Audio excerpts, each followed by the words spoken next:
Okay, Syafiq Rahim.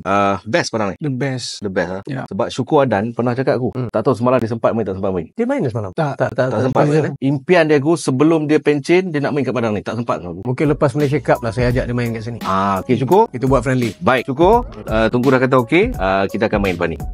Syafiq kata dah best. Tapi cerita stadium ni boleh lah Tengku Mahkota Johor saya guna ayat yang sarkastik sikit boleh lah ambil semua apa sponsor-sponsor ni so bayar buat stadium ni. Tengku Mahkota Johor boleh lah buat. You bayar ni.